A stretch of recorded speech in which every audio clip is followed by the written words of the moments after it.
what Donald Trump is launching is an assault on incumbency, those who are in power, by mobilizing a supremacism against the incumbency at home, and I think I've illustrated abroad as well.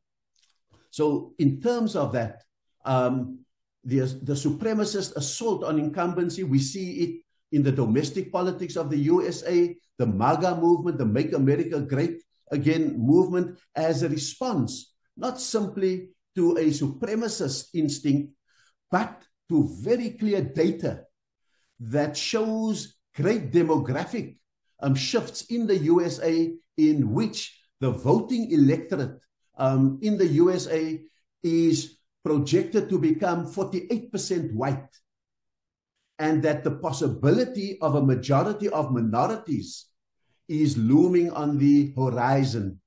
And so that needs to be factored in so that we understand some of the things that we think are instinctive, nativist, racist things. I think that there's data that, for example, would support that, that would go to this wall being built, the deportation movement, etc., etc. So I think I mentioned that. I think that there is also an export of the revolution.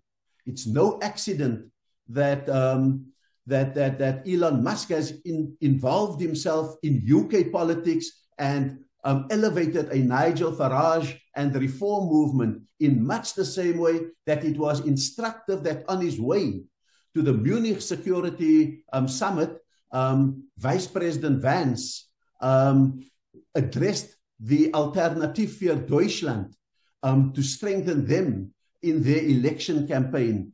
And that then begins to say, what was the role then of Afrikaners in that whole makeup? And very clearly, it's to project white victimhood as a dog whistle, that there is a global protective movement that is beginning to envelop embattled white communities, or apparently embattled white communities. It may not be true, it may not make sense, but that is not the dog whistle that is being heard in a global white base. So I think we need to understand all of that. Another discontinuity, it's almost that they are putting a supremacist insurgency against the incumbency